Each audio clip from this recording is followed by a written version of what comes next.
Bonjour à tous, bienvenue dans ce nouvel épisode du Distillcast. Alors aujourd'hui, petite nouveauté, nous avons un invité qui est Kevin Guillot, fondateur de Divin Cocktail, donc des RTD. Donc on va parler de bar, on va parler de RTD, d'entrepreneuriat, ça va être très cool. Toujours avec Chris. Salut Chris. Salut Fred. Salut Kevin. Voilà. Salut Chris. Salut Fred. Hello, hello. Et qu'est-ce que je voulais dire ? Et c'est marrant d'ailleurs parce que il y a le premier épisode qu'on a fait cette année, c'était sur les formations bartender. Et notamment, je parlais de mon expérience à l'EBS. Et en fait, le petit fun fact, c'est qu'en fait, Kevin et moi, on s'est connus du coup il y a 10 ans maintenant, justement à l'EBS à New York. Où on a visité Je rentre plus dans ce t-shirt. des super cocktails et voilà, du coup on s'est connus là et puis on a évolué chacun de notre côté depuis 10 ans et voilà, du coup c'est marrant de se retrouver dans la foulée de cet autre épisode et de pouvoir parler un peu de ton parcours depuis. Voilà, donc ce que je te propose peut-être c'est si tu peux brièvement déjà te présenter et qu'on sache qui tu es. Du coup, moi, c'est Kevin, fondateur de Divin Cocktail. J'ai une petite expérience de maintenant 15 ans de bar.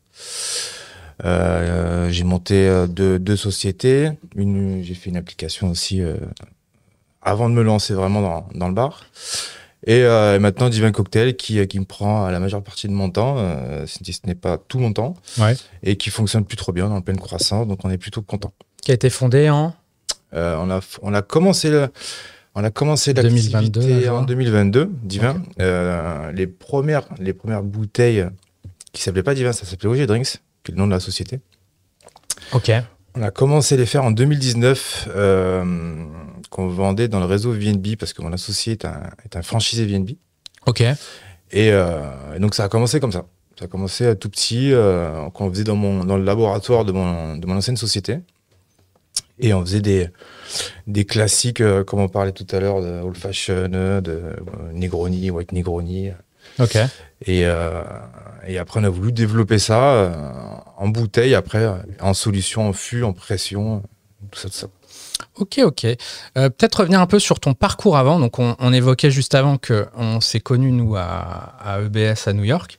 Quand on s'est connus, tu étais déjà dans le monde du bar. Toi, tu n'étais pas comme moi qui découvrais complètement.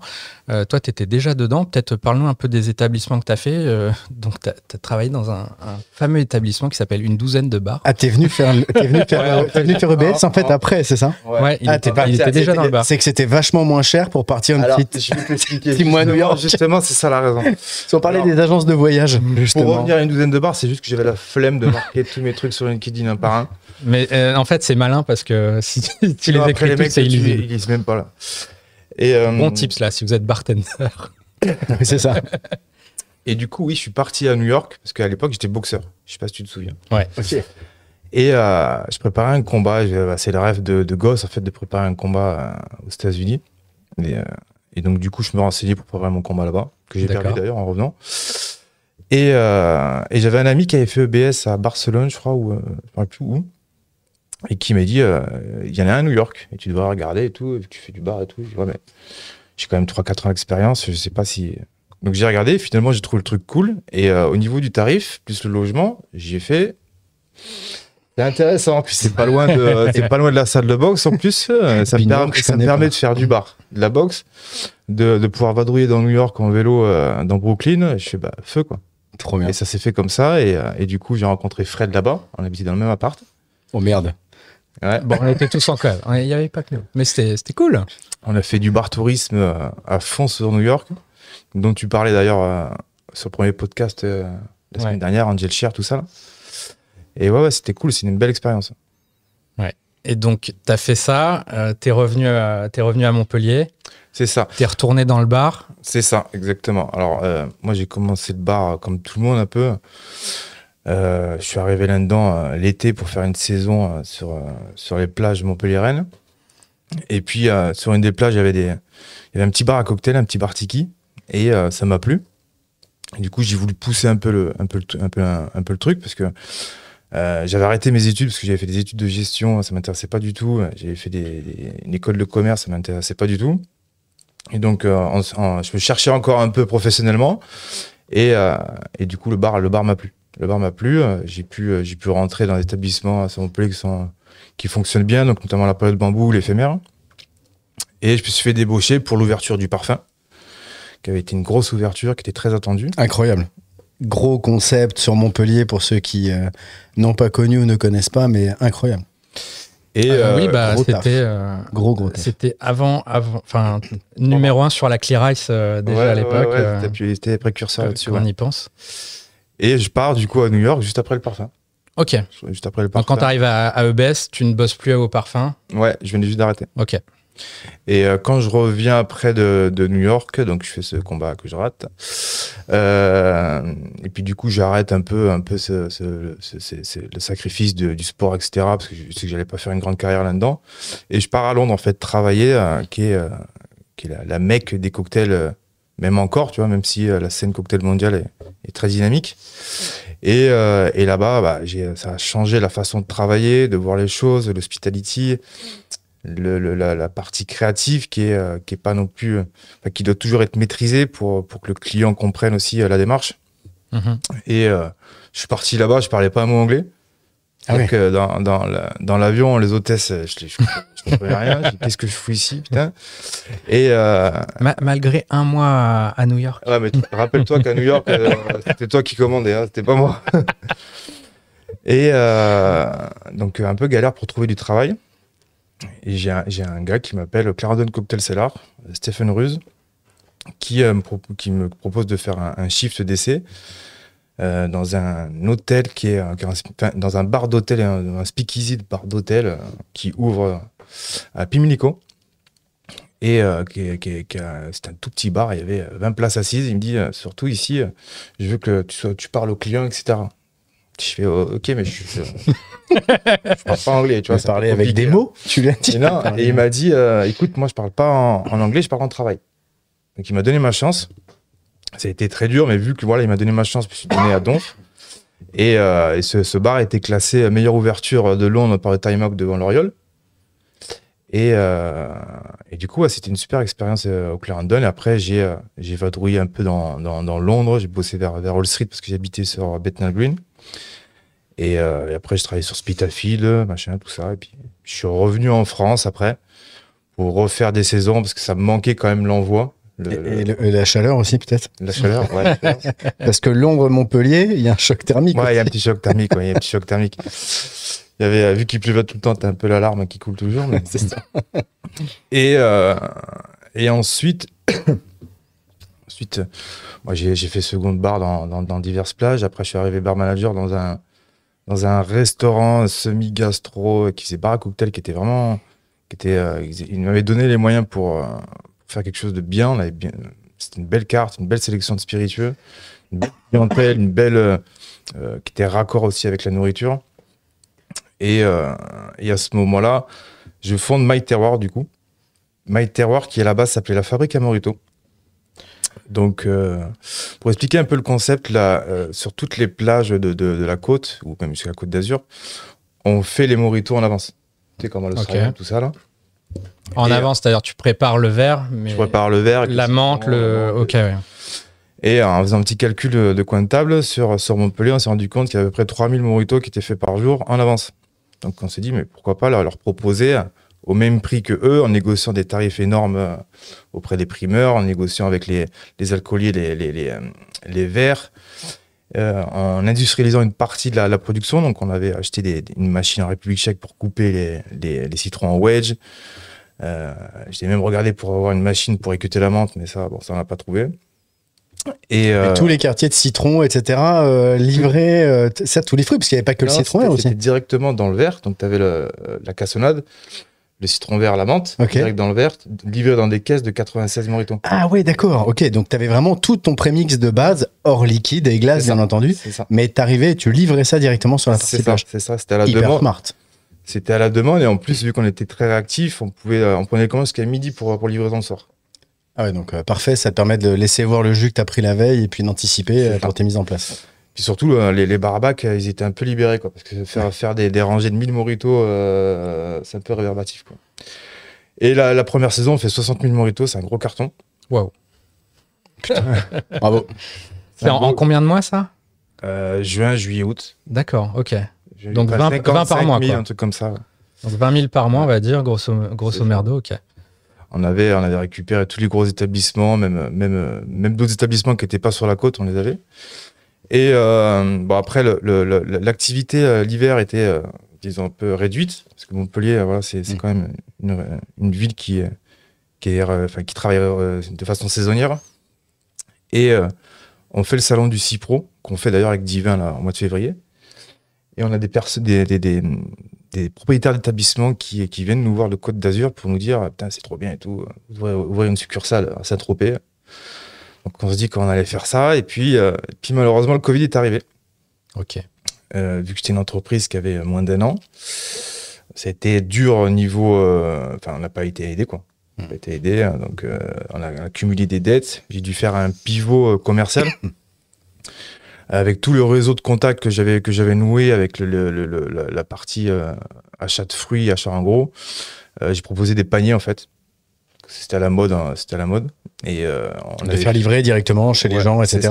Mais du coup, auprès des particuliers, auprès des particuliers. T'as fait un pivot qui était quand même passé du B2B au B2C. Au B2C. Qui du coup, pour être rentable, qui demandait quand même d'autres skills, et puis surtout en termes de volume.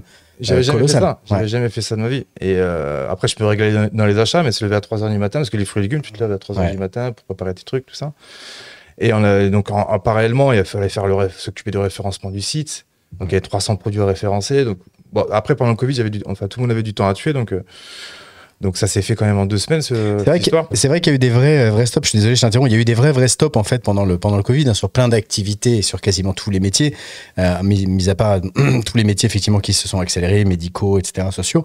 Mais il y a eu aussi cette opportunité, je pense, de réflexion sur pas mal de projets, et ça a permis quand même de prendre le temps, parce qu'en fait tout a été tellement ralenti que du coup, il y a plein de sociétés aussi qui se sont, soit qui ont rebondi parce que sinon tu foutais la clé sous la porte automatiquement, soit qui se sont créés. On a eu le temps aussi de, je pense, maîtriser certaines skills, certaines connaissances, etc., qu'on n'aurait pas eu le temps en fait de creuser, je pense, en temps normal. Je dis pas que ça a été un bien, loin de là.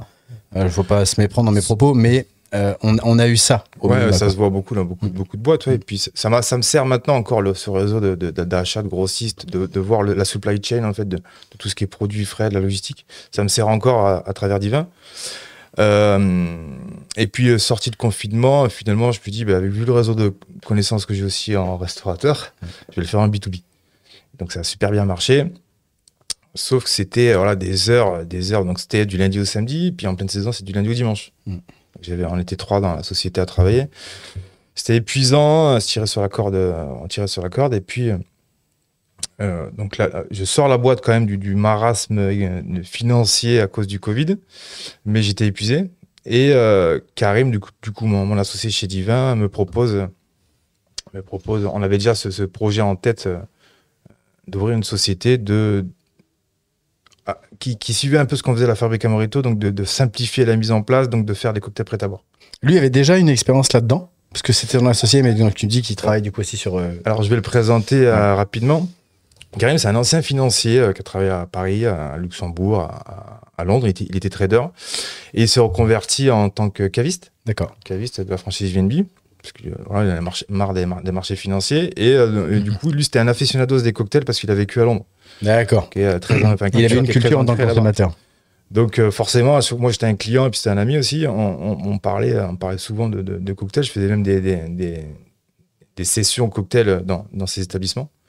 Et c'est né comme ça en fait au fur et à mesure de comment simplifier l'envoi par ces barman qui étaient à la base soit des vendeurs en cave, soit de temps en temps qui tiraient des bières. Donc au début on les préparait en bouteille.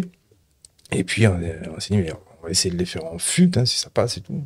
On a démonté des fûts de bière en inox au début, dans la réserve. Et puis, quand on a vu que ça fonctionnait, on a dit, attends, on va essayer sur un gros événement qui était l'Oktoberfest, qui est un gros événement au VNB. Et on fait, on fait 2000 € de caisse et j'étais tout seul derrière le bar, quoi. Et on dit, putain, on tient quelque chose. Il y a une idée là. Et donc, du coup, Divin est né comme ça. J'ai essayé d'arrêter My Terroir. Donc, je liquide l'affaire parce que j'étais épuisé, puis que vu le pivot que j'avais fait, que c'était pas du tout mes skills, même si j'ai bien appris à travers cette boîte, mais c'était pas du tout un concept de passion. Enfin, oui. Voilà, c'était pour rebondir suite à ce qui s'était passé pendant le Covid, et il fallait pouvoir continuer à se diversifier, mais c'était pas ton métier de cœur. Donc du coup, ce projet qui me tenait plus à cœur et qui était beaucoup plus passionnant, on l'a lancé, et au début, voilà, on s'est dit on va le faire en petit, on va le faire pour les VNB. D'accord. Et puis, en tant que financier, Karim me dit non, mais il faut qu'il me fasse un plan, etc. Donc, du coup, quand j'ai fait le plan un peu pour mettre en place à petite échelle des prêts à boire, quand on a regardé le delta en fait, pour le semi-industrialisé, on a fait bon, est-ce qu'on se lance ou pas, quoi. Puis on s'est lancé. On a eu des retards de travaux, des retards après le régal pour un entrepreneur, donc à chaque fois avoir des retards de travaux, des retards de locaux, parce que là des flux de trésorerie qui sont au début les tests vous les faisiez finalement un peu c'est un peu passe mon expression, mais c'est un peu à l'arrache comme on fait tous, c'est-à-dire tu te démerdes dans ta cuisine, dans le bar d'un pote, éventuellement au VNB de Karim, etc. C'est ça. Et là l'entrée du projet, c'est l'achat d'un local avec du matériel du coup industriel. L'achat, ça débute. Et en plus la formation, parce que moi du coup je te l'ai dit, je suis pas ingénieur. La formation avec des fournisseurs, donc vu qu'on est dans une région qui est viticole, il y a beaucoup de grossistes œnologiques, etc. Donc on allait se renseigner auprès des brasseurs, auprès des vignerons, auprès des grossistes, des fabricants aussi, de comment on pouvait retranscrire en fait des prêts à boire un peu plus complexes que des Negroni ou des Old Fashion. Ouais. Tout en gardant une stabilité, enfin tout ce process et en fait c'est ça a été très dur. Ça a été très dur, et maintenant on a un contrôle qualité, et ça veut dire que quand on a un contrôle qualité dans une boîte comme ça, c'est qu'on a réussi, tu vois. Ouais. Donc là, quand vous lancez, donc c'est 2020. Enfin, tu dis OG Drink, c'était 2020. C'est ça. On immatricule la société en 2020 et on lance l'activité en 2022. Ok. Vraiment.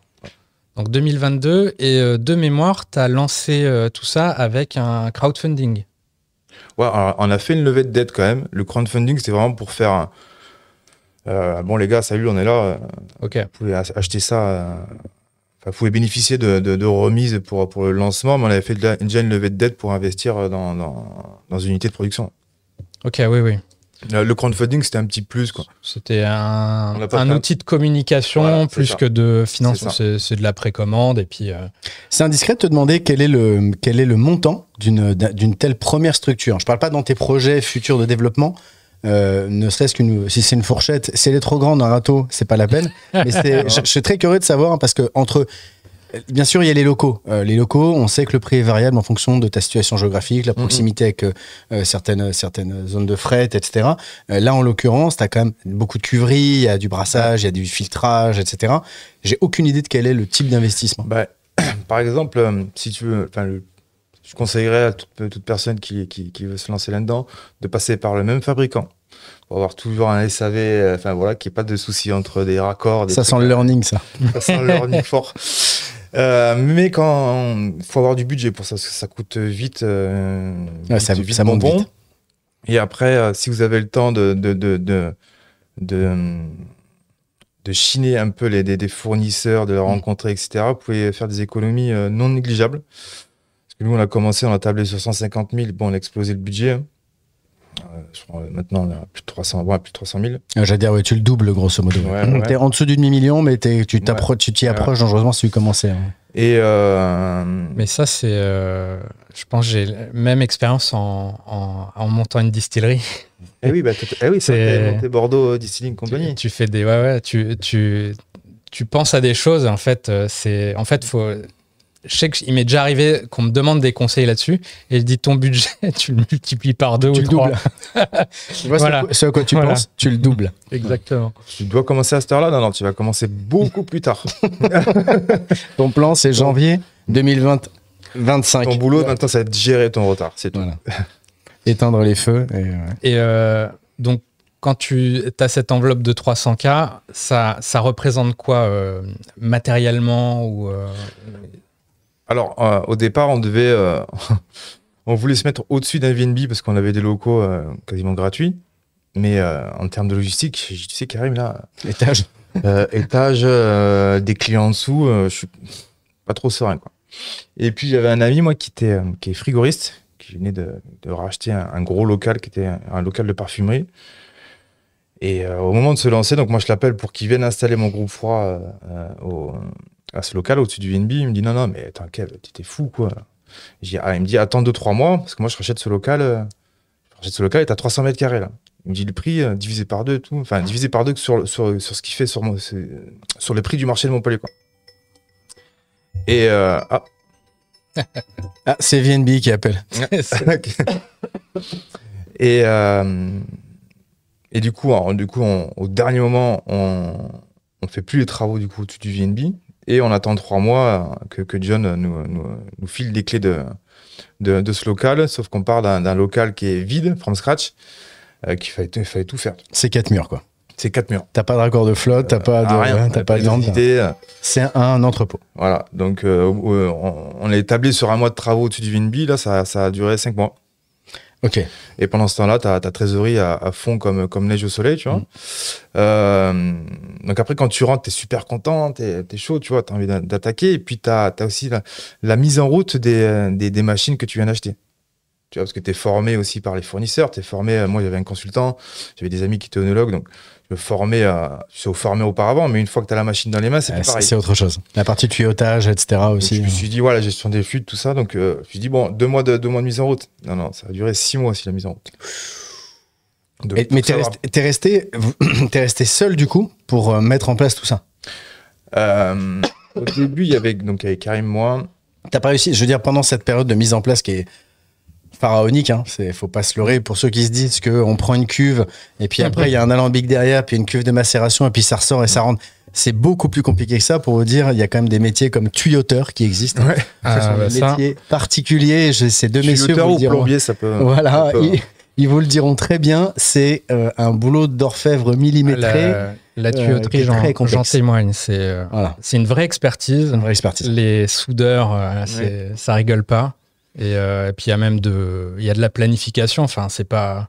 Ah oui, tout est mesuré, les soudures. Enfin bref, c'est. C'est pour ça qu'effectivement, je rebondis là-dessus sur le fait que s'il était seul à le faire, ça prend un truc, tu vois, qui est proportionné. Comme je dis à Karim, c'est un projet qui me tient à cœur, mais j'aurais jamais pu le faire tout seul, tout ça. Puis oui, bien sûr. Au-delà de la partie douanière administrative, je pense qu'on viendra après. Qui est aussi un gros dossier. Qu'on appelle le moment chocolat Nutella. C'est des projets qui sont gros et puis voilà, industrialiser en France, c'est quand même compliqué, quoi. Donc, si en plus tu pars from scratch et que tu as des retards, etc., bon, faut avoir les nerfs solides, quoi. Je travaillais dans un bar à Paris où on avait des clients qui travaillaient en finance, dont certains qui travaillaient pour les Échos, etc. Et ils étaient très sympas, ces clients-là. Ils nous avaient appris, on était très jeunes, on avait 19, 20 ans. Et ils nous disaient, entre 2 pages des Échos et un cigare qui fumait, parce qu'à l'époque... Tu sais, Fred, quand je travaillais à l'époque où le bar n'était pas drôle. Dans le siècle précédent. Dans le siècle précédent. Eh ben, ils nous avaient dit une phrase, et qui est vraie. Ils nous disent, partez du principe que si tu arrives en France à monter une société, à la faire vivre et à la fermer tout en restant debout, tu peux monter une entreprise dans n'importe quel pays du monde. Ils nous disaient, en France, c'est le pire pays pour pouvoir monter une boîte, la faire vivre et la fermer. Si tu arrives à faire ces 3 trucs-là en France, quelle que soit la boîte, tu peux monter une boîte partout dans le monde. Entre l'admin, le fisc et les charges, et je te parle même pas de la partie industrielle. Là, on est juste sur des paplards, quoi. Voilà. Et donc voilà, toute ta partie cuverie, pardon, je t'ai interrompu, où tu disais qu'effectivement, là, on est passé très vite de 3 à 6 mois à la finalité pour le montage du coup technique. C'est ça. Et puis après, il y a aussi... les normes à respecter, tout ça. Donc, il y a tout un protocole à rédiger. Les bonnes pratiques d'hygiène, la PMS, tout ça, le plan de maîtrise sanitaire, pour éviter de faire des abréviations. Tout ça, ça rentre dans le cadre, en fait, de ce que tu dois apprendre dans le processus d'industrialisation. Oui, parce qu'après, tu as ton contrôle qui te permet de valider tous ces points-là et qui t'autorise après à produire et commercialiser. Nous, on est super contrôlés, parce qu'en plus, on est entrepositaire agréé. Donc, c'est pour éviter de payer les droits quand on achète l'alcool, pour éviter d'immobiliser de la trésorerie inutilement. Et donc, il y a toutes ces parties douanières qui étaient aussi en même temps à gérer, quoi. Pour ceux qui ne le savent pas, c'est important parce que dans ce type d'entreprise-là, surtout quand on travaille derrière un bar, et même, honnêtement, je pense que beaucoup de personnes qui travaillent chez les distributeurs et les producteurs n'ont pas conscience de ça parce qu'ils sont trop loin de ça. Mais on peut pas prendre de l'alcool neutre, par exemple, et le garder ad vitam aeternam comme ça. On est censé payer, en fait, quand on détient de l'alcool, on est censé payer effectivement aux douanes, je synthétise, un droit de détention de l'alcool, mais, et je pense que c'est ce que tu as fait, c'est du coup avoir la possibilité d'être entrepositaire, c'est-à-dire que tant que l'alcool n'est pas sorti, n'est pas vendu, on ne paye pas, en fait, c'est ça la taxe douanière dessus, si je me trompe pas. C'est ça, exactement. Ouais. Et puis, donc, faut bien comprendre la logique douanière. Donc, quand je dis logique douanière, voilà, c'est pas si c'est des mots qui vont ensemble, mais dans tout ça, tu vois, faut pas utiliser Excel parce que ça serait mal vu par les douanes d'utiliser Excel pour faire sa compte à matière. Donc, tu investis dans un logiciel qui coûte une blinde et un abonnement qui coûte une blinde qui finalement n'est pas du tout. C'est pas Meta qui l'a fait, quoi. Le logiciel, c'est un ERP qui est très complexe, mais qui est linké auprès des douanes et qui rassure les douanes, tu vois. Donc, il y a tout ça à gérer. Et ça, c'était la partie acquérée. Puis j'ai dit, tiens, c'est cadeau, c'est pour toi. C'était sa spécialité. C'était sa spécialité. C'est son dada, mais maintenant, je crois que... Voilà, ça l'a vacciné. Ça l'a vacciné, quoi. Mais ton expérience précédente avec MyTerroir et tout, est-ce que ça t'a préparé à tout ça ou il y a vraiment eu un gros gap entre je vends à des bars des pré-badges de Morito et tout, à je passe à de la production vraiment... on sent qu'il y a un gros gap entre ces deux activités, quoi. Tu as changé de dimension. Changer de dimension en termes d'ambition aussi. Là, on a des croissances qui sont pas similaires à MyTerroir. Mais ça, le fait de se lever tôt, d'être déterminé, d'être résilient, comme on aime bien dire souvent chez les entrepreneurs, MyTerroir, ça a été vraiment un socle parce que le fait de déterminer à sauver cette boîte à travers cette pandémie et puis se lever à des heures pas possibles pour pouvoir continuer à payer des salaires, etc. Mais maintenant, ça me sert dans le fait où, les retards que je parlais tout à l'heure, ou même, tu vois, on va y venir après, mais le marché de l'alcool, si tu n'as pas de distribution, c'est faux. C'est soit tu charbonnes et tu fais tes livraisons, et là, c'est tac de bras. C'est plus, ouais. Et puis, tu n'es plus un modèle scalable, soit tu trouves il faut que tu négocies quotidiennement avec des distributeurs, des importateurs, tout ça, et ça, ça être obligé d'être déterminé, de prendre des coups et se relever, quoi. Ok. Donc là, tu nous as présenté Karim. Ouais. Vous êtes combien en tout? Ça s'est développé depuis? Ouais, alors il y a Karim, il y a moi, les deux fondateurs. Il y a Hugo, notre ADV. Donc lui, il assiste Karim dans les tâches douanières et administratives. Donc on a quelqu'un qui s'occupe juste de ça. On a Jeff qui est business développeur junior qui vient d'attaquer. Ensuite, on a Manon qui est chargée de com, qui c'est elle qui gère la partie graphisme, la partie support de com et la partie réseau aussi, qui fait un boulot de dingue. Et ensuite, on a Flavien qui est un agent de production. Flavien qui est un ami d'enfance. Et ensuite, on a Laura qui est notre chargée de qualité. D'accord. Donc, bien développé. Ça fait une belle amiande. Tout ça en salarié ou il y a... Non, c'est un alternant. Alternant, ok. Mais la plupart, on va les signer en CDI. Je donne pas d'infos encore là.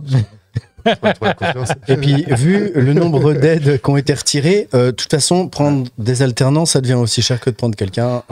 Ça dépend de l'âge en fait. Ouais, c'est ça, ça dépend des âges, etc. Il y a quand même de plus en plus de contrôles, on nous pousse à entreprendre, mais là-dessus, la finalité...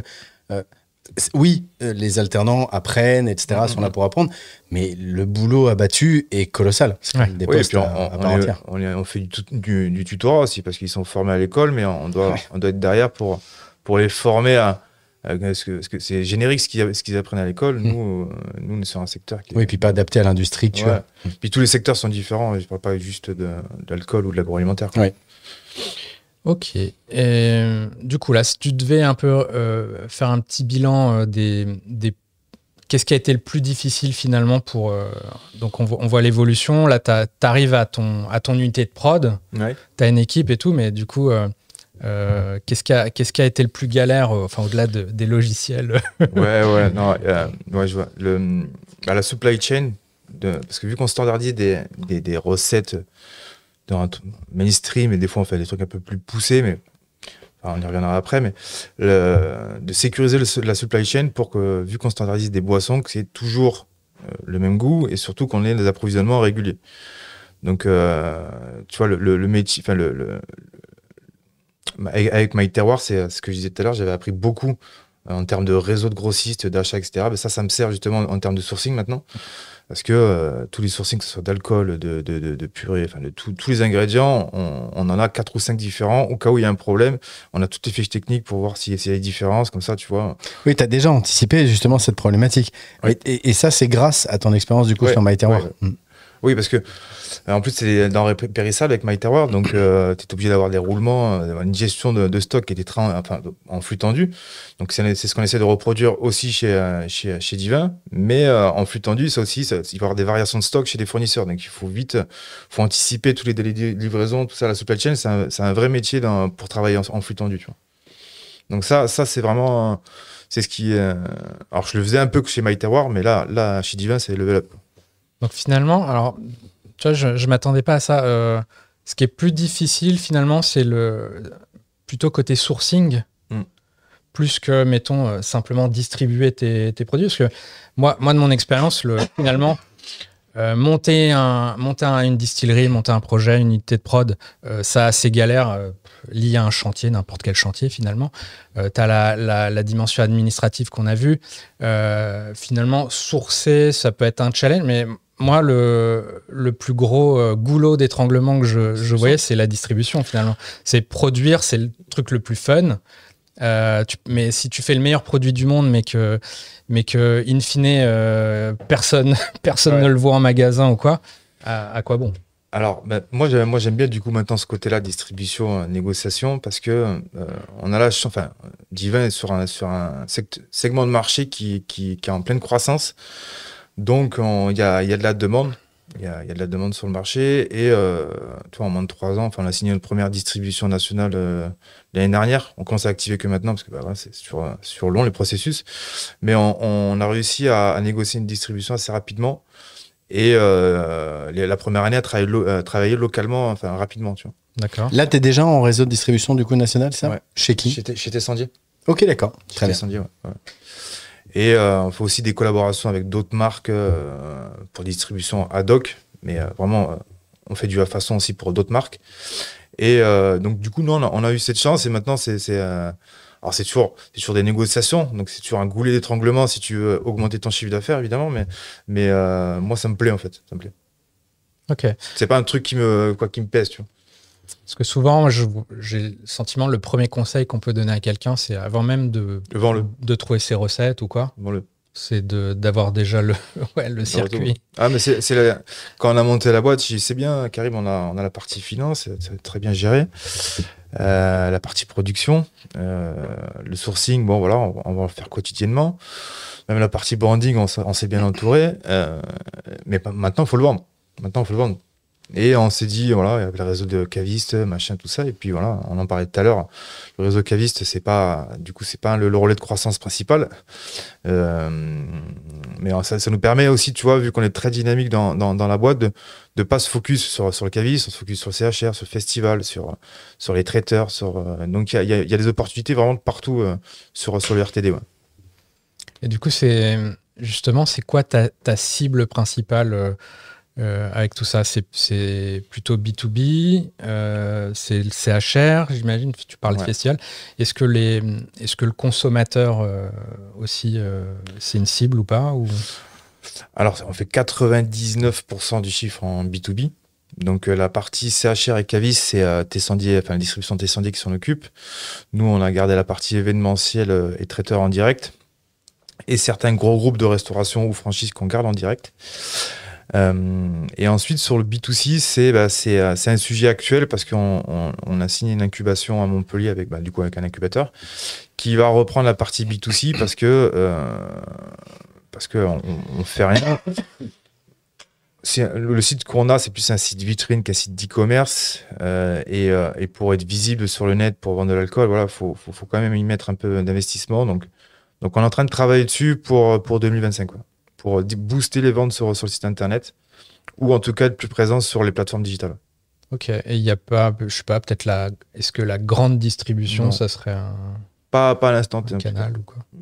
Ni à moyen terme, enfin ni à court terme, ni à moyen terme. Donc aujourd'hui, tu es présent chez les cavistes, mais tu sens pas une demande vraiment des... Il n'y a pas beaucoup de rotation chez les cavistes. Par contre, en CHR, il y a une vraie demande, notamment sur les formats vrac, donc fût, bib. Les bouteilles, tu vois, c'est un peu notre vitrine. C'était un peu pour montrer aussi le savoir-faire qu'on avait et véhiculer les valeurs qu'on veut véhiculer. Mais le gros du business, c'est les fûts. C'est les fûts. Ok. Et c'est quel type d'établissement qui t'achète ça? Généralement, c'est des établissements à haut volume ou des entrepreneurs qui ont 5, 6, 7 établissements qui veulent standardiser parce qu'ils ont beaucoup de turnover. D'effectifs, tu veux dire? Ouais, ou d'effectifs qui changent régulièrement.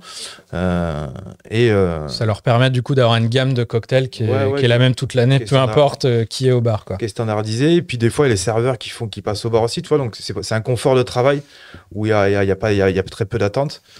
Parce qu'on sert nos boissons en 5 secondes, tu vois, la pression. Donc oui, la cible CHR au volume, les festivals, c'est une aubaine pour eux. On a signé, enfin là, on vient de commencer l'année, on a déjà signé 3. D'accord. Tu peux les citer ou non. Non. Il y en a d'autres qui sont légaux. Non. Ok. Et festival, tiens, moi je me souviens, il y a 2 ans maintenant, c'était grosse nouveauté, tu vois. Moi, un fidèle du Hellfest, par exemple, tu as Cocorico qui était arrivé au Hellfest il y a 2 ans. Et j'avais fait un podcast avec Marjorie Dumontel qui gérait ça avec eux. Et elle m'avait, de mémoire, les volumes sur 3 jours de festival, c'était genre 35 000 cocktails. Ouais, c'est costaud. Ouais. Et c'est quelque chose que tu retrouves aussi, toi, sur les événements où tu es? J'ai pas eu d'événements similaires. Parce que là, c'est très gros, le Hellfest, pour le coup. J'ai pas eu d'événements similaires, mais j'ai eu entre 3 et 5 000, ouais. 3 et 5 000, ok. Sur quoi? Sur un week-end sur un week-end, ouais. Ok. Et donc, il y a... Et encore, tu vois, vu que là, on est encore en phase... Enfin, les festivals moyens, donc pas comparé au Hellfest, sont encore en phase de test où ils hésitent. Donc, ils te mettent pas, ils mettent pas la solution sur tous les bars. Ils testent sur quelques bars, quelques becs. Le Hellfest, c'est juste un bar. C'est juste un bar. Hein, mais je pense que bientôt, il y aura une offre complémentaire à la bière. Ouais. Il n'y aura pas autant de becs, forcément, mais il y aura un complémentaire. Tu vois, en fin d'année dernière, avec Chris, on a fait un épisode un peu sur les tendances et tout. Et il y avait une news que j'avais récupérée sur une chaîne en Australie qui avait remplacé 20% de ses becs, enfin de ses tireuses, par du RTD. Ouais. Et je trouvais le truc assez fou, tu vois, de te dire qu'il y a au lieu d'une bière, sur 5 tireuses, t'avais un cocktail. J'avais relayé une info aussi sur LinkedIn, je crois, en novembre. C'est une stat aux US où sur 10 000 becs, il y en a 3 000 qui allaient être remplacés par du RTD. Je me demande si c'est pas US ou Australie, enfin, je sais pas. Mais j'avais relayé une stat similaire. Je crois qu'il y a Diageo aussi en Australie toujours, mais l'Australie apparemment c'est un beau marché de RTD. Pour eux c'est l'été en ce moment. Donc voilà. Ok, donc il y a vraiment, tu vois que ça finalement ça concurrence la bière sur des festivals. Concurrencer, je sais pas, mais en tout cas, ça va peut-être leur manger un peu de part de marché, mais c'est ad hoc pour moi. C'est une offre complémentaire. Je pense pas qu'ils puissent écraser la bière, c'est pas possible. Puis en plus de ça, il y a la partie structurelle, c'est-à-dire que les brasseurs, ils ont des moyens aussi d'installer des tireuses, etc. Et ça, c'est dans le secteur de RTD. Ça, c'est un vrai sujet. Ça, c'est un vrai sujet. De pouvoir prétendre installer des tireuses partout en France avec le service qui va avec, ça fait partie de la solution. La solution divin aussi. Et parce que les lignes, en plus... d'accord, aujourd'hui, tu installes aussi les tireuses. Donc on a signé des prestataires partout en France pour pouvoir installer partout. D'accord. Et tu arrives malgré tout, alors peut-être que c'est avec ton distributeur sur lequel tu peux avoir plus de recul, tu arrives aussi à t'insérer dans les lignes existantes ou pas du tout? Alors ça, c'est aussi un sujet en ce moment. Il y a des négociations avec certains établissements où il y a des contrats, etc. Et alors là, tu rames, mais il y a toujours des solutions. Il y a toujours des solutions. C'est bien reçu. Je veux dire... ça commence. Après, forcément, alors Lynn, pour donner un peu de contexte, que j'aime bien donner du contexte pour ceux qui nous écoutent ou qui nous regardent et qui ne savent pas forcément. Quand vous allez dans un bar ou dans un restaurant et que vous voyez les tireuses à bière, les tireuses, en fait, et le système de pression, le lignage, etc., et ce qu'on appelle les lignes Python, n'appartiennent pas aux restaurateurs. La plupart du temps, ce sont des choses qui sont mises à disposition. C'est rare que ça passe en restauration, sauf gros groupes. Sinon, c'est mis à disposition, installé directement par les brasseurs ou les distributeurs avec justement des budgets ou autres. Donc, on ne peut pas en fait arriver et se dire, ce qui est du coup, je me mets un peu à la place du coup, imaginez, moi je travaille pour Divin, je peux pas arriver en disant, bon écoute, aujourd'hui tu as 6 becs, bon bah tu me vires à Heineken, pour pas le citer, non, mais tu me vires à Heineken et puis je vais installer mon Panstar Martini ou mon Negroni ou mon Spritz en fait à la pression. Ça fonctionne pas comme ça. Il faut soit effectivement venir avec un système qui est du coup contraignant aussi parce que ça demande une certaine installation, ça demande une place, ça demande une certaine manutention, ça demande du SAV parce que c'est exactement comme pour la bière, ou dans ces cas-là avoir un deal avec le propriétaire de la ligne Python et de se dire est-ce que je peux te prendre un bec, est-ce que machin, et potentiellement avoir aussi des deals commerciaux en disant je te reverse 10%, mais voilà, je te refile ça, ce qui arrive aussi. C'est ça, ouais. Ce que tu décris, c'est comme on voit dans certains bars, tu as une tireuse, je sais pas, brandée Guinness, ou alors tu as des trucs Heineken, là, genre où elles sont frozen un peu. Alors les lignes, c'est ce genre de trucs custom. Voilà. Les lignes à part, oui, mais même par exemple, quand des fois tu as les portiques complets, les portiques complets sont installés par les distributeurs et les brasseurs. Il peut y avoir des trucs qui sont spécifiques à Guinness parce que gaz spécifique, la fameuse colonne givrée du coup de HK, etc. ou plein d'autres encore. Mais en fait, toutes les lignes, c'est le système, il est hyper complexe. Ou tu vois, enfin, j'avais vu qu'il y avait même dans les mixeurs, tu vois, genre London Essence qui développait en Angleterre un système avec leur tireuse à tonique, quoi. Avec potentiellement plusieurs goûts de tonique différents ou je sais pas, ou de ginger beer. On colle bien à la limonade dans les tireuses. On peut coller ce qu'on veut. Ou aux US, t'as les guns là, à soda et tout. Ouais. Mais il y en a pas qu'aux US. À l'époque où j'ai commencé. Au Hard Rock Café, TGI Friday, tu vois, dans d'autres trucs, Planet Hollywood, etc. Ou Hippopotamus, on travaillait aussi au Soda Gun. Okay. Voilà, à l'époque. Parce que t'avais un débit qui faisait que, alors là, on est dans la bassesse gustative. Je pense, on atteint les summums de la poudre. C'est une catastrophe. C'était les poches de sirop. Ah. C'était les poches de sirop. Qui remet de l'eau. C'est ça. Donc, du coup, tu avais en plus de l'intégralité de tes tireuses à t'occuper, à nettoyer, et tu devais nettoyer cette partie-là. Ouais. Puisque c'est une partie qui est jamais nettoyée dans les clubs, etc. C'est une partie qui est très très sale, toi qui as travaillé dans certains lieux dans le sud. Avec le sucre, là. De dépôt façon slime dégueulasse. Du truc. Et ça, en qualité, c'est une catastrophe. Mais oui. Ok, bon, en tout cas, c'est une réflexion là sur 2025 de faciliter ça. C'est un vrai sujet. Hein, l'installation de ligne, c'est un vrai sujet pour tout, même pour tous les concurrents. Hein, c'est une galère. Et je pense que pour rebondir à ce que disait Fred, il y a la problématique et une de tes plus grosses difficultés qui est effectivement le sourcing constant pour garantir ta constance de qualité de production. Après, une fois que tout ça s'est fait, il y a la problématique de trouver le bon distributeur. T'en as déjà un pour commencer, etc. Et puis là, tu vas à tâtons. Et après, il y a comment je m'installe dans le format. Je pense que c'était 3 étapes. Une fois que tu as craqué ces 3 trucs-là... Ouais, une fois que tu as fait le hacker là-dessus, c'est bon. C'est bon. Je trouve maintenant que... Enfin, quand on a lancé, c'était difficile de toquer au port des distributeurs pour leur dire voilà, j'ai des RTD, ça va vous simplifier la vie, tu vas gagner de l'argent, machin. Non, on s'en fout. On les a corrects tel, un tel. Mais maintenant, il y a une vraie demande aussi auprès des restaurateurs, il y a une vraie demande. Et maintenant, ils sont plus enclins à des fois laisser un bec, moyennant il y a un billet, tu vois, ou même qu'on participe directement à l'installation, tu vois. Maintenant, il y a des leviers de négo sur ça parce qu'il y a une vraie demande. On a, alors régulièrement, j'ai la chance de pouvoir travailler avec un super groupe de distribution aussi. Et c'est vrai que c'est très très rare qu'on n'ait pas un mois où on n'a pas une marque qui vient nous voir ou autre, où il y a cette opportunité-là. Et on a également, et c'est pour ça que je pense que le boulot, c'est un super boulot que vous avez fait déjà depuis des années. Et puis d'un autre exemple que je prendrais qui date d'avant encore Balbine ou d'autres, etc., donc qui était encore aux prémices de ça, qui s'appelle la cave à cocktail à Paris, à Montorgueil. Ah oui, je me souviens. Avec Jeff et Maximilien. Il y a 12 ans maintenant, je dirais. Ouais. En fait, c'était ça. Je cherchais depuis tout à l'heure, mais ça y est, j'ai eu un flash, donc j'ai cherché la cave à cocktail à Montorgueil. On en reparlera après, je pense rapidement, mais il y a cette demande qui émane, et je le vois à travers toutes les tournées de formation que je peux donner à travers la France, où il est très rare que j'ai pas un patron d'établissement qui me demande pas un avis en me disant qu'est-ce que t'en penses toi de ces cocktails pré-batch, quoi, ces cocktails préfaits. Nous, on donne des formations sur le fait de pré-batcher, mais la solution toute faite en fonction effectivement des établissements, là, tu peux pas pré-batcher toi-même. Il faut avoir des solutions extérieures, etc., pour gagner en rentabilité, etc. Et puis ça, c'est une évidence. Mais on a de la demande de la part des restaurateurs. Moi, je le vois en viral à travers les formations. Donc, tu leur apprends à faire un cocktail et puis ils disent « Mais t'en penses quoi de ce cocktail préfet ?» Merde. Bon, merde, bon, ok. Bon, j'ai dû foirer ma formation. Bon, tant mieux pour les copains, hein, mais bon. C'est bien en tout cas, c'est une bonne chose. Je peux me permettre de faire une petite question hors cadre.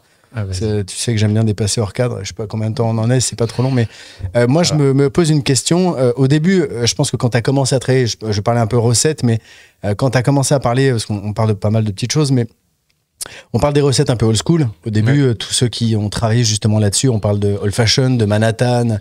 Allez, je vais pousser le vice, de vieux carrés, de choses comme ça. Donc, des recettes qui contiennent principalement des liqueurs, des spiritueux, allez, éventuellement un petit peu de sirop, mais finalement, quasiment pas de matière fermentée cible. Et donc, du coup, les produits se désagrègent pas, ne se dégradent pas. Il n'y a pas de modification, pas de fermentation. Donc, c'est une facilité. Et il y a un moment donné où on se dit, bon, ok, ça c'est cool, mais bon, en France, on boit pas de Negroni, en fait. Ah non, j'en vends pas, c'est tout. Voilà. Donc, Sazerac aussi qu'on vend pas. Voilà. Donc, il faut que je fasse un passion fruit martini, il faut que je fasse mon espresso martini, il faut que je fasse mon pornstar, il faut que je fasse mon Mai Tai, mon Sex on the Beach, parce que c'est ce que les gens demandent. Voilà. Et là, on arrive à une vraie difficulté. Là, on arrive à commencer à manier justement des produits où il y a cette problématique de fermentation. Surtout, problématique supplémentaire si c'est en fût. Versus bouteille potentiellement. Ça dépend quelle technologie de fût tu utilises. Okay. Bon. Tous les secrets. Bientôt dévoilés par Kevin. Oui, c'est un vrai sujet parce que il y a tout déjà il y a le protocole en fait de contre-qualité qui doit être fait quand tu reçois les matières premières, mais aussi au moment du produit fin, quand tu fais le produit fini. Tu as le protocole de sanitation qui est, je pense, le plus important pour avoir tout ton produit au circuit fermé, pour limiter l'oxydation, etc. Et après, dans le sourcing aussi, dans le sourcing, tu poses des questions souvent à tes fournisseurs. Est-ce que dans mon process de qualité, voilà, est-ce que dans mon process de qualité, tout ça va passer? Tu vois, et ça, tu le renseignes aussi auprès des tests, parce que nous, on fait tous les tests microbio et tout, avec des laboratoires indépendants. Donc, il y a le classement fiscal qu'on fait auprès des douanes, et après, il y a le test en microbio. Au début, ça arrivait souvent qu'on disait non, mais ça, c'est pas possible, quoi. Ça, c'est pas possible. D'accord. Donc, oui, il y a des. Donc, sur tes premiers essais, tu as eu des refus catégoriques de la partie. Non, c'est pas des refus, mais ils me disaient c'est risqué. D'accord. C'est risqué. Et le but, c'est quand tu lances un produit, c'est de limiter les risques pour pas qu'il y ait d'entrée une mauvaise image. Donc, ça a été dur au début de bien fixer les recettes. Ça en fait pas. Ça dure combien de temps à peu près?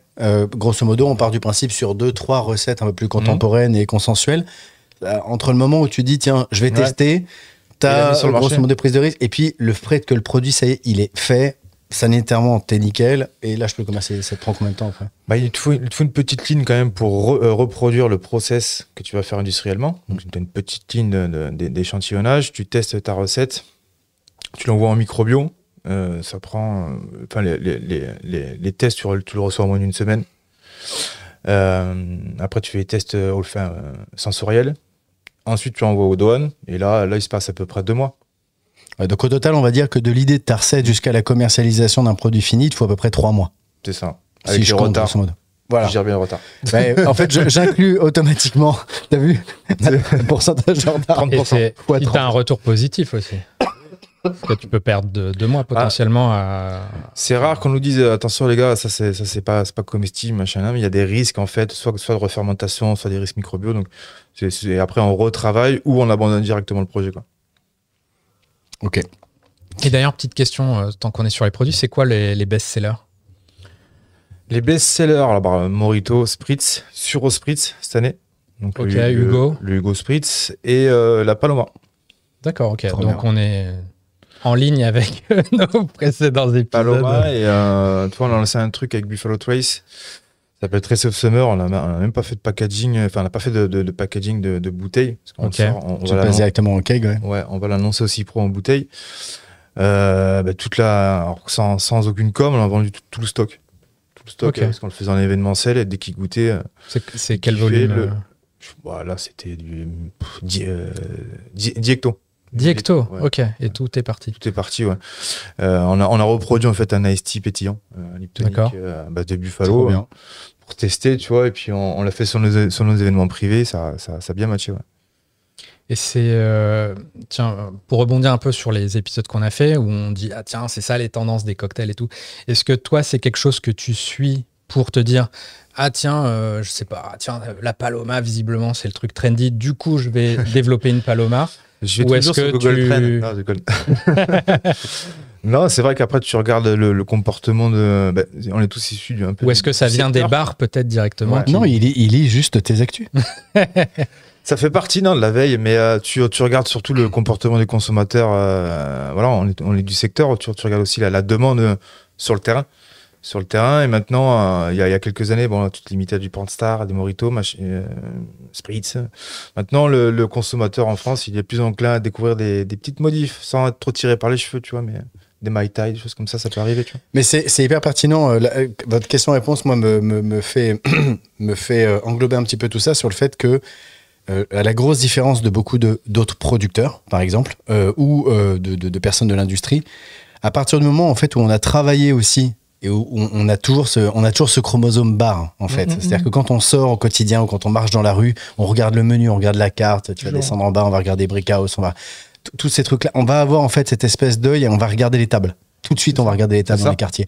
Donc en fait, oui, je pense qu'on regardera toujours les tendances et à côté de ça, on aura une objectivité aussi très cartésienne par rapport à ce qu'une marque pourrait éventuellement nous annoncer en tant que tendance de l'année prochaine. Si demain on me sort c'est le vieux carré, le cocktail de demain, bon. T'écoutes ou pas? Pour vite. Cool, mais moi je vais plutôt faire un cool, mais je vais plutôt faire un Mai Tai, tu vois. Non, mais après c'est vrai, on est en étude de marché quotidienne, la veille, surtout quand t'as une boîte, t'es en veille quotidienne. Alors, les concurrents évidemment, mais surtout le consommateur. T'as le B2C, mais le B2B. Est-ce que vraiment le restaurant du coin veut mettre le vieux carré sur la table? Je suis pas sûr. Par contre, tu peux faire un vieux carré, par exemple, en édition limitée pour un caviste, enfin, je sais pas, tu vois, ou un hôtel. Ton outil aujourd'hui te permet de faire ça, par exemple, parce que là, tu parlais d'un truc très particulier avec une marque de Bourbon sur comment t'as dit 10 hectos, t'as dit? Je sais ouais, plus. 10 hectos. Sur 10 hectos, ce qui est très bien, ce qui est plutôt conséquent. Aujourd'hui, c'est quoi vu que maintenant tu es industrialisé et que tu es plus gros, t'as grossi, c'est quoi ton minima?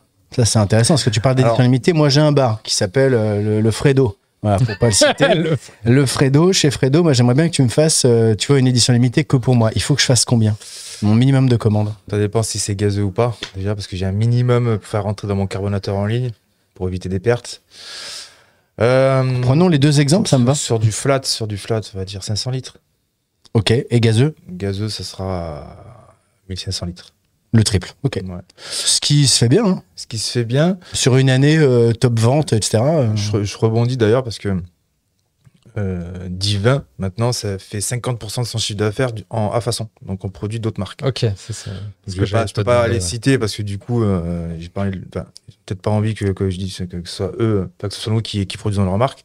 On en produit 3 autres et il y en a. Non, donc, petite parenthèse, ça veut dire que tu es en marque blanche dans ces cas-là. Ok. Il n'y a pas sur les menus Negroni par Divin ou non, c'est la marque de l'entrepreneur. Ils se l'approprient, ils disent c'est le Negroni de la maison, c'est le vieux carré de la maison. Ça marche bien. Ça marche bien. Et on fait aussi de la personnalisation. Donc là, c'est sur nos recettes par contre. On peut faire de la personnalisation si par exemple tu es propriétaire d'un bar et tu veux les recettes qu'on propose, mais avec tes étiquettes. Bon, il faut toujours qu'il y ait Divin, il faut que ça soit une collaboration qui est Divin X un tel. Mais ça, on peut le faire, ouais. Super. Et tu disais du coup, je rebondis, 500 litres. Ouais. Sur le même de commande, ce qui fait, pour information, ça donne un peu un ordre d'idée. Si on se base sur un verre qui fait à peu près 15 centilitres, du coup sur du flat, ça fait que 333 verres. Donc c'est pas énorme en fait en soi. C'est pas monstrueux. Voilà, c'est ça. Hein, je me plante pas, non? Ouais. 333 verres, je crois. C'est ça sur 15 centilitres. Calculette. Ouais. Non, mais c'est ça. Hein. On est d'accord. Bon, en tout cas, ça fait moins de 500 verres, c'est sûr. Voilà. Voilà, c'est ça. Au cas où. Forcément moins de 500. Non, un peu plus. Tiens. Attends, 500 litres, Enfin, ça c'est- fait oui. quand même un peu... Non, plus que ça. Les gars, Non, plus que ça. 3000 et quelques combien, verres. là Non, 3000 et quelques verts. Donc, vous n'êtes pas sur un podcast de mathématiques. Vous Voilà, l'aurez c'est ça. remarqué. On peut appeler, Voilà, à côté. on peut appeler Karim, s'il vous plaît. Parce que du coup, on a Ouais, parce que d'ailleurs, Karim, son surnom dans la boîte, c'est Excel. Jean-Pierre Excel. Ah bah voilà. Est-ce qu'on peut appeler Karim Excel, Donc, s'il vous c'est plaît? plutôt 3500 là, dans ton calcul. C'est ça, exactement. Ça fait 270 verres, grosso modo, par mois. 270 verres par mois. J'aime bien calculer comme ça à peu près, parce que je trouve ça assez intéressant. Divisé par 4 semaines et divisé par 5 jours de service, c'est pas énorme. Donc, vous avez l'accessibilité, jeunes gens, de venir commander pour faire de la façon directement, en fait, à Divin, pour des volumes qui sont finalement, ça vous paraît peut-être beaucoup, mais j'aime bien traduire de manière assez pragmatique. Vous vous retrouvez finalement avec moins de 20 verres par session de semaine, donc enfin par jour. Donc, c'est pas énorme à la finalité.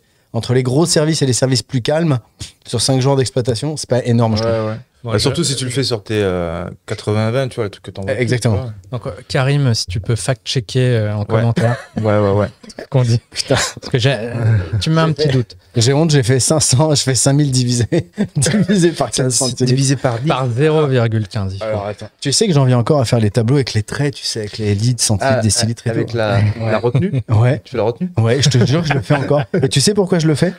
Je le fais parce que j'ai 2 filles, j'en ai une de 2 ans et demi et une de 12 ans et demi. Et quand ma fille de 12 ans et demi a commencé à rentrer en primaire et qu'elle revenait avec des devoirs, et que je me suis dit, merde.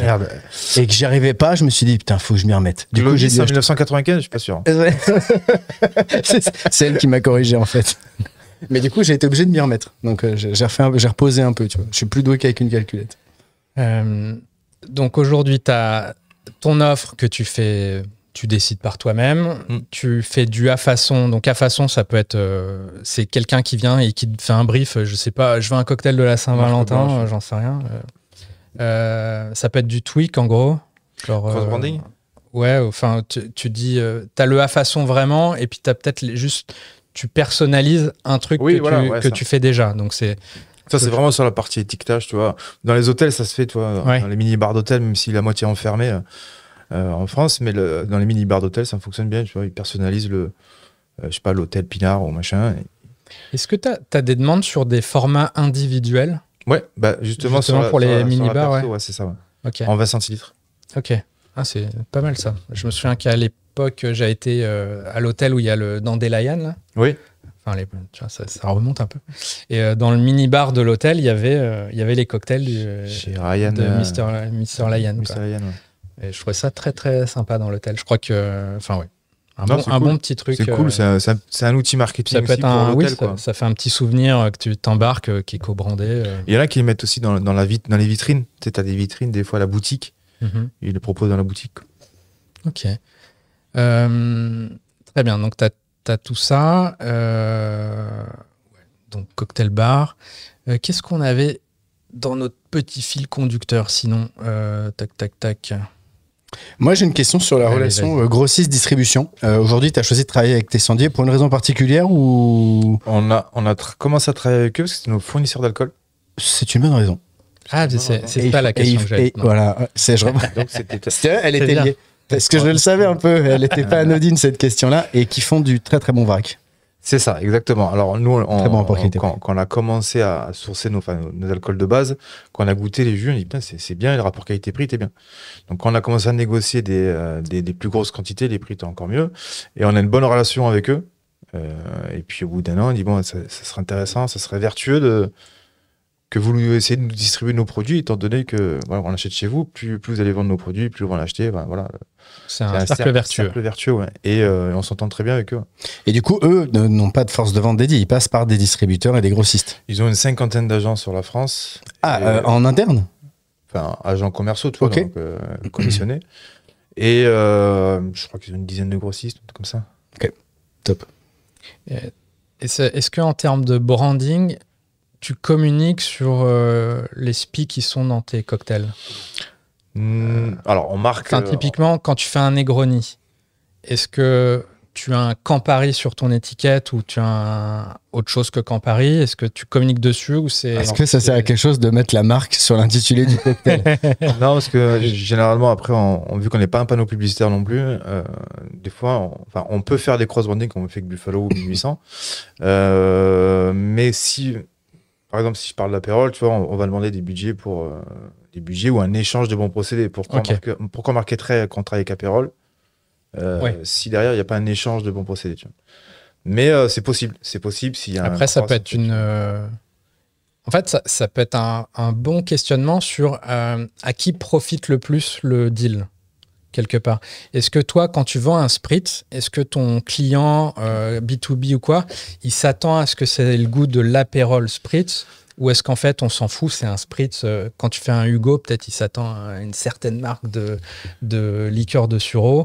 Est-ce que c'est un enjeu? Parce que je sais pas, peut-être qu'il y a des marques de RTD qui pâtissent du fait qu'elles ne peuvent pas citer la belle marque qui résonne pour en plus, il y a beaucoup de liqueurs amères maintenant qui sont rentrées sur le marché pour surfer sur le spritz. Et Aperol perd un tout petit peu des parts de marché sur ça. Et puis il y a des offres aussi RTD qui n'utilisent pas leur Aperol.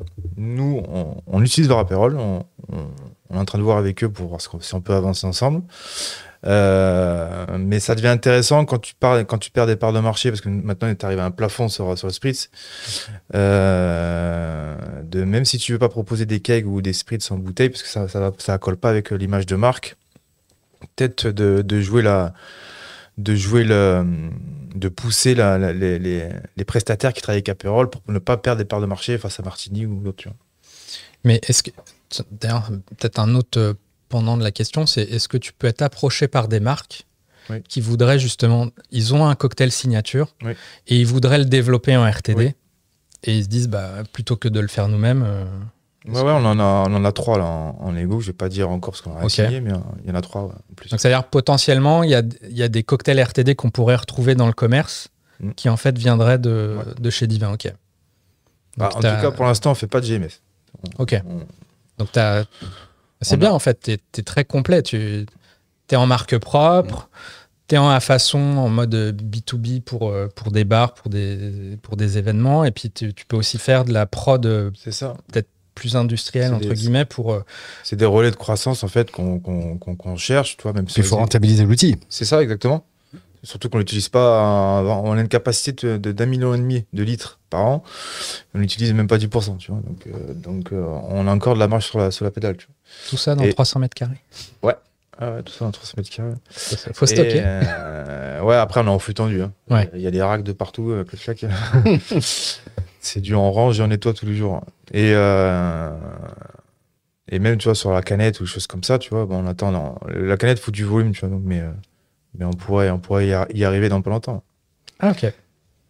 Donc, bouteille, keg et potentiellement la canette, peut-être en 2025, justement, ou c'est un truc plus lointain. Okay.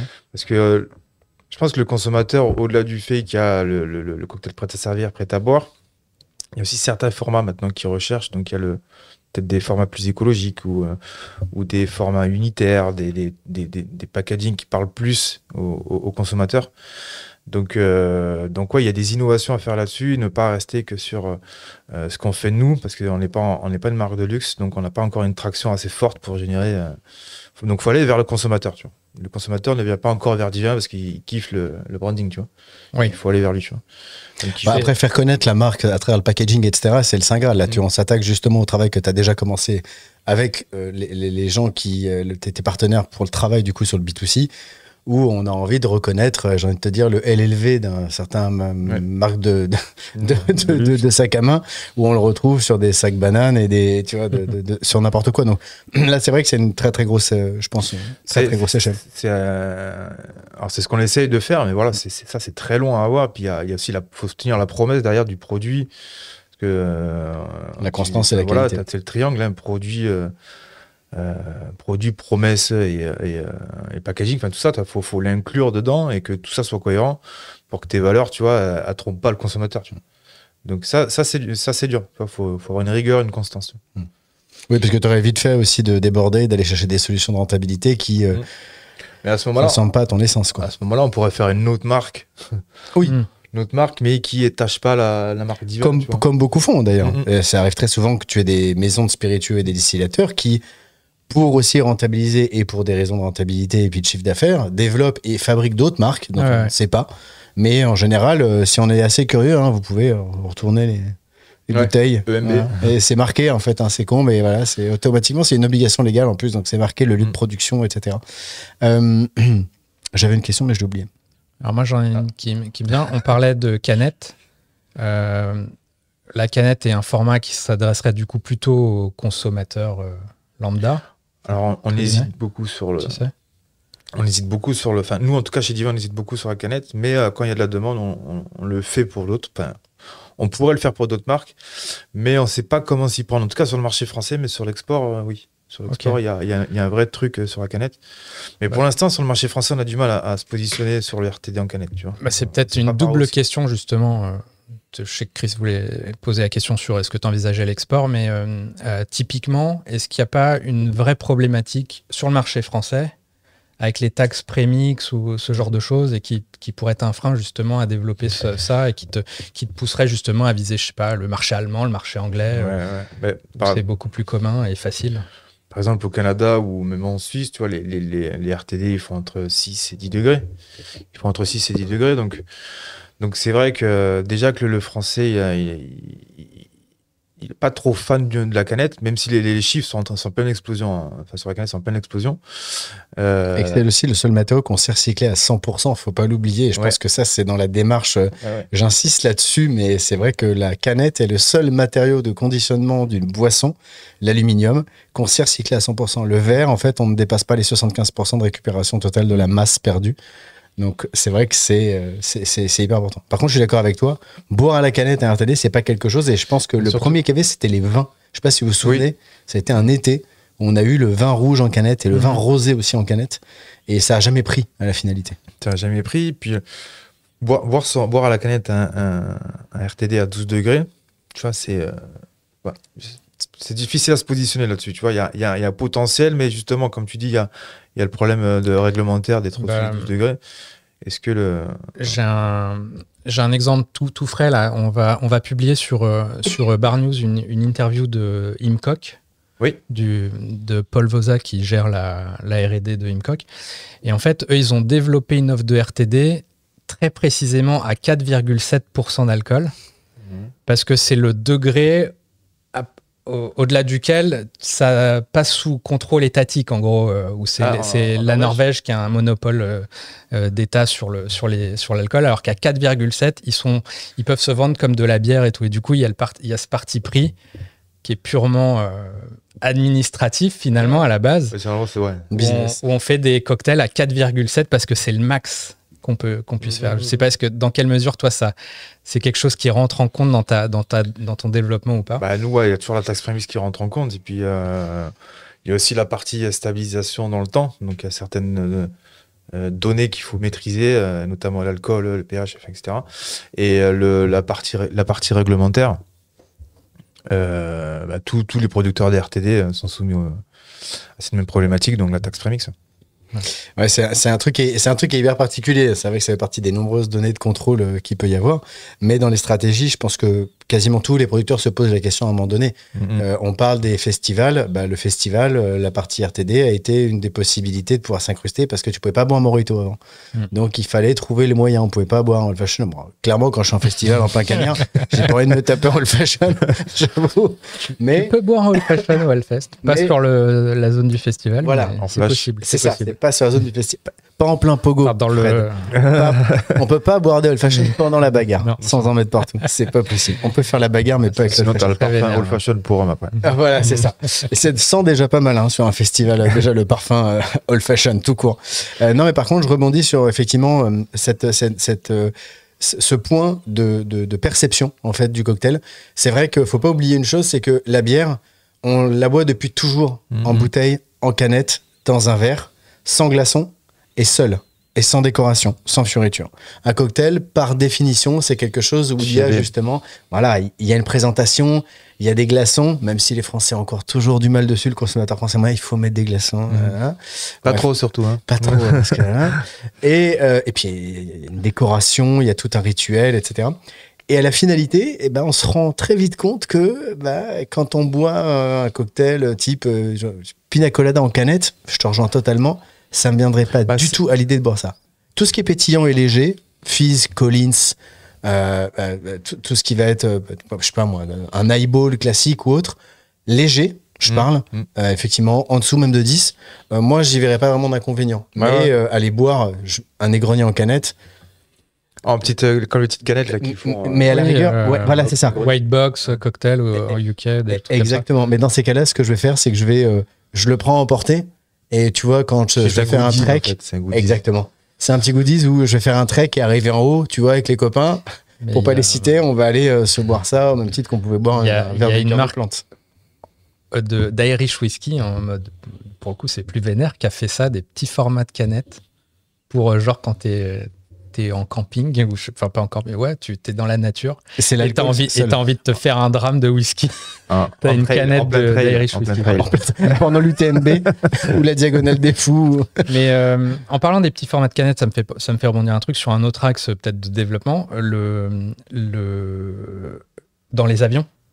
Oui. Il n'y a pas une demande là-dessus parce que je vois passer des news sur des deals justement de marques britanniques et tout, qui signent des deals avec des... Enfin, où tu vois, sur le marché français, il me semble que le Barteleur, il a signé peut-être un truc avec Air France ou quelque chose comme ça sur les... C'est pas possible. Est-ce que c'est quelque chose que tu creuses Alors, c'est quelque chose qu'on creuse, mais en fait, dès qu'on va toquer aux portes de gros groupes comme ça, donc Air France ou d'autres grands groupes, on anticipe déjà de perdre du temps et de se faire retoquer, donc on préfère arriver avec une certification. Donc on est en pleine démarche pour faire des certifications, FSC, ISO, etc. Alors, tu peux expliquer un petit peu... C'est une certification alimentaire qui normalise en fait au niveau mondial la sécurité alimentaire, les bonnes pratiques d'hygiène. Donc après, nous, on a toutes les normes françaises, mais pour l'internationaliser, donc tu as un rapport d'audit quasiment tous les mois ou tous les ans qui verbalise, qui officialise plutôt que tu es un industriel qui respecte les règles. Donc quand on va toquer à des grands noms comme ça, on préfère arriver baqué, comme ça on perd pas de temps en fait. Okay. Donc pour l'instant on les attaque pas, mais ça on va pas tarder. De chez Et c'était lesquelles les marques pour lesquelles tu produisais déjà? Non, je sais pas. J'ai pas entendu. Mais c'est normal. C'est normal. C'est super riche. Et là, parce que du coup, tu nous expliques un truc, tu as appris tout ça sur le tas ou comment c'est fait? C'est Karim qui t'a briefé sur des trucs plus réglementaires ou comment? Sur la partie réglementaire, force est de constater. Tu vois, tous les problèmes qu'on a tous les jours, maintenant, je les ai intégrés. Tu vois. C'est en forgeant qu'on devient forgeron. Ouais, mais je vois. Moi, pareil pour la partie alimentaire, tu vois. Avant, en tant que barman, mon livre de chevet, c'était des livres de Jim Meehan ou d'autres bartenders, tu vois. Et maintenant, c'est un livre de génie alimentaire d'un diplôme que je n'ai pas passé. La douane pour les nuls. La douane pour les nuls. Donc mais maintenant avec l'expérience et puis voilà, le fait de s'entourer aussi avec des fabricants ou des fournisseurs qui sont là en pédagogie à t'aider à aller plus loin, tu vois, t'apprends sur le tas. Ouais. Sur le tas. Et puis une fois que t'as, comme je dis, une contrôle qualité qui est aussi protocolaire, etc., qui tire les oreilles s'il y a quelque chose qui va pas, ça level up. Je pense que c'est ce qui ressort vachement, enfin moi ce que je trouve super intéressant là dans le parcours que tu décris depuis le début, c'est le fait finalement il faut se lancer. Oui. Et puis t'apprends quoi. Ça sert à rien d'avoir un truc parfait où tu connais toutes les règles et tout. Un entrepreneur, c'est quelqu'un qui se jette d'une falaise et qui fait son parachute pendant la chute. Hein. Tu vois. On a déjà c'est risqué quand même. C'est risqué quand même. Non, t'as dit qu'il y avait une voile. Est-ce que tu valides, toi qui fais du parapente et tout? Alors moi je fais du parapente, je fais pas de base jump ou je fais pas de chute comme Johan Bono, Yo-Yo si tu nous écoutes, mais effectivement sauter d'une falaise ou s'envoler d'une falaise ou d'un avion, c'est très cool. Faut les avoir accrochés. Mais je pense qu'il faut limite, je me demande si, en fait, tu vois la sensation que t'as quand, par exemple, moi je m'élance d'un mont de 1000 mètres ou d'une falaise abrupte, où je pense que, tu vois, quand Johan saute d'un avion... C'est quand j'ai signé le prêt, ça. Ça, je pense que c'est quand tu as signé le prêt. Mais sauf que toi, ta sensation, elle dure oui. pendant des années. Nous, les brefs, donc on est obligé de la répéter plusieurs fois. Mais cette sensation dans l'entrepreneuriat, on le sait tous autour de cette table-là, c'est un peu ça. C'est ce côté montagnard. Il y a un petit côté maso, c'est-à-dire qu'on aime bien quand même. Ouais. On a été barman, on sait ce que c'est. D'ailleurs, on a bien le rush, quoi. D'ailleurs, je vais rebondir un petit peu là-dessus. Je vais te faire une petite immersion. Je vais te demander de fermer les yeux et d'imaginer si justement tu revenais des années en arrière, il y a à peu près, même plus, un peu moins de 10 ans maintenant, du coup. Je m'adresse en fait au Kevin de l'époque, qui est à Londres, qui découvre un peu justement tout ce côté très processé, très carré, très mixologie, faire les choses à la main, très pointu, très complexe. Il voit de loin le vieux, passe-moi l'expression, je mets des guillemets, le plus vieux Kevin à l'âge d'or et de la maturité, voir faire des cocktails en fût et en canette. Qu'est-ce qu'il dit ce Kevin justement de l'époque de ce Kevin d'aujourd'hui? C'est marrant parce que tu as parlé de le Kevin qui était à Londres, mais je faisais l'espresso martini en fût à Londres. Bon alors prenons un endroit où Kevin leur a dit écoute, commence maintenant à faire des froides. Alors attends, on va remonter plus en arrière. Kevin au parfum. Ah, Kevin au parfum. Ah, je pense Kevin au parfum. Qu'est-ce qu'il aurait dit de ce Kevin d'aujourd'hui? Je sais pas. Après, j'ai toujours été de nature curieuse, donc peut-être que j'aurais été intéressé. Peut-être que j'aurais dit non, mais attends, ça reste pour les barman, les cocktails, on va pas standardiser des trucs comme ça. J'ai pas d'idée, mais de toute façon, je suis de nature curieuse, donc je pense que j'aurais posé des questions et puis si il y a peut-être un business à faire là, finalement. Finalement, c'est moins cher d'acheter la glace toute faite que de la faire dans le congèle derrière. Ouais, surtout pas faim. Ouais, c'est pour ça que je dis ça. Mais non, mais c'est intéressant de regarder parce qu'en fait, les choses ont tellement évolué. Si on revient des années en arrière, les premières choses qu'on pouvait faire, le prémix, moi, j'ai toujours fait du prémix. Je veux dire, on va pas le citer, mais quand on parle d'un bar comme le Forum, qui était une entité, etc., dans lequel bon nombre d'entre nous ont travaillé, au Forum, on avait des prémix. Au Forum, on avait du Cosmopolitan en prémix dans des store and pour parce qu'on les faisait en long drink. Parce qu'on était à l'explosion de Sex in the City, fin 90, début 2000. Et en fait, on se faisait défoncer sur ce cocktail-là. On en avait tellement marre qu'on le faisait en long drink en prémix. Voilà. On avait notre base de pina colada déjà prémixée. Ouais. On avait déjà en fait des bases de certains jus de fruits ou autres, etc. On avait des bases, pas les cocktails tout faits, à part quasiment le Cosmo, mais on avait déjà en fait ces bases-là qui étaient faites parce qu'on en vendait beaucoup. Et vous le recheckiez ou c'était servi frais La plupart du temps, c'était quand même des choses qui étaient recheckées. C'était pas des choses qui étaient, c'était on va dire du RTS, ready to shake, mais on avait déjà justement cette partie-là et pour moi, ça a toujours été, on parle de vous, les deux Américains de New York, les sweet and sour et old, voilà, sweet and sour mix. Alors, je parle pas des sachets à margarita. Old school, ça. Ah ouais. Mais le BS, il y avait ça. Mais bien sûr. Fort. On avait les bouteilles à jus, là. Ouais. Mais ça se fait encore. Il me semble que Monin, ils vendent des trucs comme ça. À la mode. Mais ça revient parce qu'en fait, c'est effectivement. C'est pratique. Tu réponds. Sawa, qui fait un peu tout dans par exemple. Ça, c'est le jus, pas le jus de citron, mais c'est. La solution acide. Là. Mais c'est hyper intéressant parce qu'effectivement, on cherche à se faciliter la tâche. Tu parles de super sour, on parle des super juice. Moi, je me suis mis au pseudo juice parce que je trouve que c'est encore plus simple et c'est super bon. T'as jamais vu ça? Vous avez pas vu ça? Non. Putain, incroyable. Donc, Super Juice qui a été mis en avant et plébiscité du coup par Kevin Cos, que vous connaissez du coup sur sa chaîne YouTube. Et bien, vous avez Steve the Bartender qui est un Canadien, je crois. Tu peux jeter un coup d'œil dessus. Un Australien. Chaîne. Australien, pas. Ah bah, encore, allez. Encore les Australiens.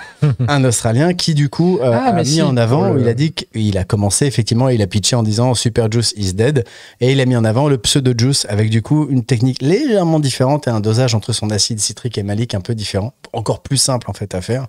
Le résultat est totalement fou, la conservation est folle, l'économie est dingue et le goût est en termes de différence imperceptible. C'est ça qu'il fait pour les mojitos, non? Des sirops de menthe Alors, je suis pas allé jusqu'à je sais que j'avais relayé un truc de lui pour faire des mojitos à la pelle avec un sirop de menthe, une technique pour faire un sirop de menthe qui a le même goût que la menthe fraîche, quoi. Peut-être lui, et c'est sûrement le Saint Graal.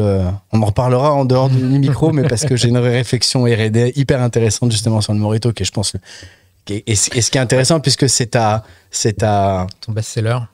C'est non seulement ton best-seller, mais c'est les prémices finalement de Divin avec ce que tu faisais à Montpellier. Donc c'est la base de ça, c'est facilité dans les cocktails sur lesquels on n'a aucun plaisir à faire, qui sont extrêmement longs à faire et très chiants à faire. Oui. Parce qu'au bout d'un moment, quand on pile 100, 200, 300 mojitos par soir, je me souviens d'événements qu'on couvrait à l'époque pour une certaine marque de rhum qui s'appelait les Mondiales de la Salsa à Paris. On avait 5000 mojitos à envoyer sur la soirée. On était pléthore sur des tables, hein, où vous doutez qu'il n'y avait pas de bar, de station, de machin. Donc là, tu arrivais le matin et tu commençais à effeuiller les feuilles de menthe et le citron, etc., etc., parce qu'il fallait absolument que le rituel t'avais pas soit les respecté. trucs pour couper à l'époque. Ah non. Il n'y avait pas ça. C'était horrible. Et bien sûr, tu te doutais bien qu'on n'avait pas de couteau efficace non plus. Petit couteau de fils. Voilà, c'est le bien rond là.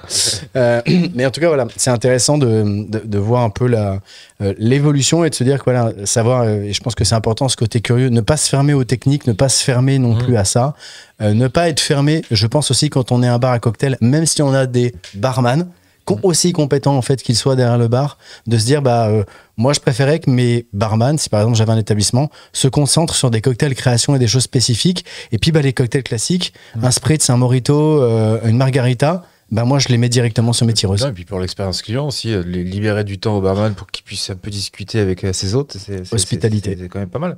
Ah mais je suis convaincu que c'est complémentaire. Quelqu'un qui commande un mojito, c'est pas quelqu'un qui t'a demandé un conseil spécifique, tu vois, il veut un mojito et puis... Il n'y a pas de plus-value non plus pour le barman à faire un spritz, tu vois, et puis à la fin de la journée, quand le patron il passe dans le frigo, qu'il y a des bouteilles de Prosecco qui sont ouvertes et tout, il n'y a pas de plus-value à faire un spritz devant un client, donc tu peux le tirer en tireuse, puis maintenant ça rentre un peu dans les mœurs, le spritz en pression. Donc si tu peux libérer le barman de faire 400 spritz, je pense qu'il dira pas non. Je pense que c'est un bon argument de vente aussi, c'est de dire... vous libérez du temps et le barman, il peut faire de l'upsell, il peut vendre des... Enfin voilà, ou juste faire passer un bon moment aux gens plutôt que de se prendre la tête avec des feuilles de menthe. Ok. J'ai le sentiment qu'on a fait tout notre déroulé qu'on avait en tête. Je sais pas s'il y a t'avais des compléments peut-être, Chris ou... Non, j'ai gentiment bouffé le timing. Donc on va poser mes différentes questions. Non, c'est super intéressant et puis c'est un sujet qui a, je pense quasiment une douzaine d'années si on reprend les prémices de tout ce qu'il y a eu avec la fabrique à cocktail d'abord à Montorgueil et puis après tout ce qui s'est développé. Je pense que c'est intéressant et encore une fois, la réflexion que tu as eue tout à l'heure en disant là on arrive sur un marché, on va pas s'étaler sur les concurrents ou autres, où tu as un ou deux très gros ou un gros qui percent, mais qui ouvrent finalement le marché. Donc c'est super intéressant parce que c'est con, mais quand tu ouvres le chemin, tu essuies les plâtres aussi. Donc ça, c'est toujours bien d'avoir quelqu'un qui déneige la route. C'est con, mais moi je le vois toujours d'un côté assez positif. Mais ça a beaucoup évolué. Et aujourd'hui, on a des choses qui, comme tu l'as très bien dit, qui sont adaptées à tout profil. À tout profil d'établissement, à tout profil de distribution, à tout profil de goût, etc. Donc, super. Félicitations, en tout cas, bravo. Merci. Beau projet, belle base, et puis vos futurs 1,5 millions de volume, du coup. Ouais. Mais meilleur vœu pour 2025. On peut le faire, on a encore de l'espace sous la pédale, comme je disais, on n'utilise même pas 10% de la capacité, et on a l'équilibre, donc on peut y aller encore. C'est parfait, c'est que du bonus, quoi. Au moins, t'as pas de problème de scalabilité, à part peut-être demander à ton fournisseur de t'enfiler plus. Ça fait partie des news pour 2025, on ouvre le capital pour justement ça pour développer cette scalabilité, comme on dit. On le relaiera sans doute sur Distill News. Voilà. Vous pouvez joindre Kevin au 06 40 pour le don. Virement bancaire accepté. Ouais. Donc évidemment, vous pouvez suivre Kevin sur LinkedIn, on a vu un peu. Vous avez le site divincocktail.com, pardon. Cocktail au pluriel. .fr, on l'a aussi. Vous l'avez le .fr, ok. C'est bien, t'as bien bossé tes noms de domaine, c'est bien. Et voilà, puis toi tu communiques surtout sur LinkedIn, peut-être en perso, ouais. Instagram, est-ce que c'est un... Insta, on le fait aussi, mais c'est Manon qui s'en occupe. Puis même la partie divin, la page c'est Manon, et après la partie perso, c'est moi. Ouais. Ok, donc en tout cas, vous pouvez suivre ça sur les réseaux et puis voilà, n'hésitez pas à contacter Kevin de notre part si jamais. Voilà. Merci à toi. Merci à vous, très cool. Merci de l'accueil. Merci Kevin, avec plaisir.